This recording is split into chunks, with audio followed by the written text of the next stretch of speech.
दोस्तों, जैसा कि आप सभी जानते हैं, ये चीज़ बहुत बड़ी चिंता का विषय है कि वैक्सीन के दोनों डोज लेने के बावजूद भी कुछ लोग ऐसे हैं जो कि कोरोना वायरस की वजह से उनका निधन हो रहा है। इनमें से लेटेस्ट नाम अगर आपने सुना होगा तो देश के जाने माने डॉक्टर के अग्रवाल का आप केस जानते होंगे। डॉक्टर के अग्रवाल, कोरोना के समय पर ऐसा हो ही नहीं सकता कि आपने इनका कोई वीडियो ना देखा हो। बराबर ये अपने वीडियो से लोगों को जागरूक करते रहे हैं। हाल ही में इनका निधन हो गया है और सभी लोग जानते हैं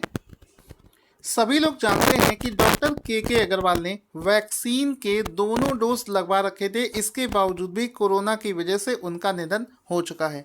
तो यहाँ पर दोस्तों एक सवाल आता है कि क्या वैक्सीन कारगर नहीं है? इतने करोड़ लोग जो वैक्सीन लगवा रहे हैं, अगर वैक्सीन लगवाने के बावजूद भी वो सेफ नहीं है तो इतना पैसा खर्च करने का मतलब क्या है? और इतने लोगों की सिक्योरिटी कैसे मिलेगी जो लोग वैक्सीन लगवा रहे हैं? तो यहाँ पर दोस्तों इसके पीछे में एक रिसर्च हुई है और उसमें बेसिकली दो बड़े बड़े पॉइंट्स निकल कर सामने आए हैं कि किस वजह से वैक्सीन के दोनों डोज लगवाने के बावजूद भी लोगों का कोविड की वजह से निधन हो जा रहा है। तो ये दोनों पॉइंट्स को समझेंगे।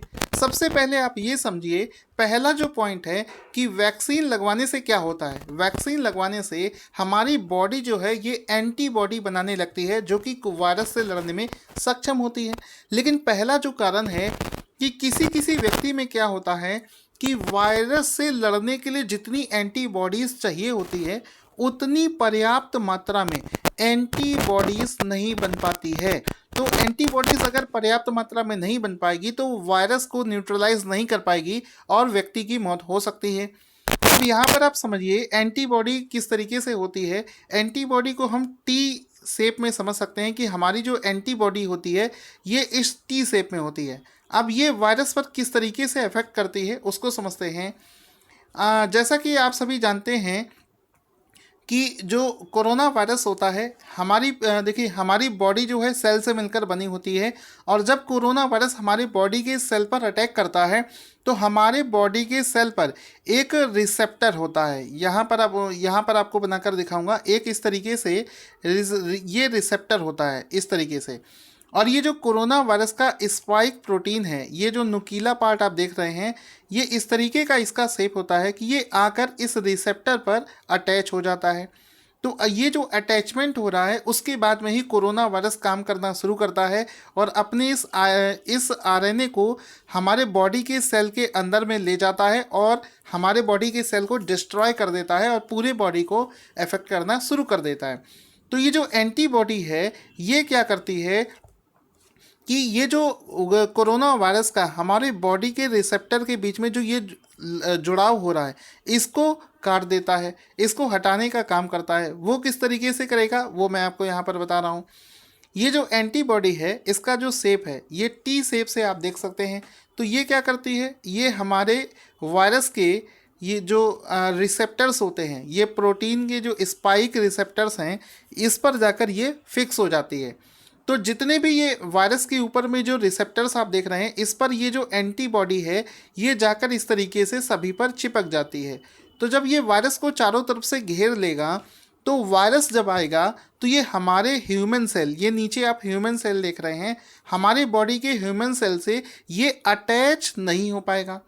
और जब ये अटैच नहीं हो पाएगा तो जो हमारे बॉडी के अंदर में जो प्रतिरोधक क्षमता है, एंटीबॉडी बन रही है जो WBC है, वो इस वायरस को डिस्ट्रॉय कर देगी क्योंकि ये हमारे बॉडी के सेल से अटैच नहीं हो पाया है।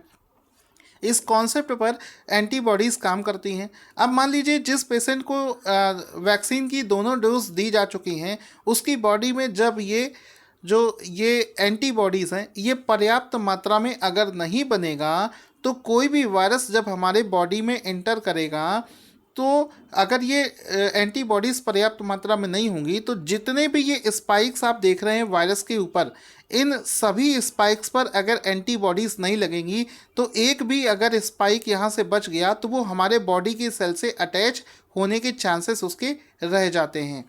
तो पहला ये केस हुआ कि किस प्रकार से आपने देखा कि एंटीबॉडीज़ की पर्याप्त मात्रा ना होने की वजह से लोग वैक्सीन लगवाने के बावजूद भी उनकी मौत हो जा रही है। दूसरा इसका सबसे बड़ा कारण क्या है? दूसरा सबसे बड़ा इसका कारण ये है कि एक कोरोना वायरस का एक नया म्यूटेंट है जिसको B.1.617 के नाम से जानते हैं। ये जो वेरिएंट है ये अक्टूबर 2020 में सबसे पहले भारत में पाया गया था। अभी तक जितने भी कोरोना वायरस के वेरिएंट हैं उनमें से सबसे ज़्यादा घातक है B.1.617। हाल ही में WHO ने इस वेरिएंट को ग्लोबल कंसर्न भी घोषित कर दिया था, यानी कि पूरे विश्व के लिए एक चिंता का विषय है कोरोना वायरस का ये वाला वेरिएंट। तो अभी रिसेंट में ऐसा पाया गया है कि कोरोना वायरस का जो ये वेरिएंट है ये हमारी जो वैक्सीन इस समय दी जा रही है वो इसको ख़त्म करने में कारगर नहीं है। और अभी जो ये एक वैसे एक रिसर्च का विषय है, अभी जो रिसेंट में रिसर्च हुई है उसमें ये पाया गया है कि जो कोविशील्ड वैक्सीन है ये कोरोना वायरस का जो नया वेरिएंट है उसको ख़त्म करने के लिए कारगर नहीं है, ये उसको डिस्ट्रॉय नहीं कर पाती है। जबकि जो कोवैक्सीन है ये कोरोना वायरस का जो नया वेरिएंट है उस पर भी कारगर है, उसको भी ये न्यूट्रलाइज कर सकता है। तो ये कोवैक्सीन के अंदर में क्वालिटी है, लेकिन अगर कोविशील्ड की बात करें तो वो ऐसे म्यूटेंट को डिस्ट्रॉय नहीं कर पाता है। अगर आपने वीडियो से कुछ सीखा है तो इस वीडियो को अपने दोस्तों के साथ में शेयर करें सो दैट उनको भी सारी चीज़ें पता चल पाएँ। और यहाँ पर आप समझ गए होंगे कि 2 वजह से वैक्सीन लगवाने के बाद भी लोग मर जा रहे हैं। एक तो ये वेरिएंट है और दूसरा पर्याप्त मात्रा में एंटीबॉडीज़ का बॉडी में डेवलप ना होना।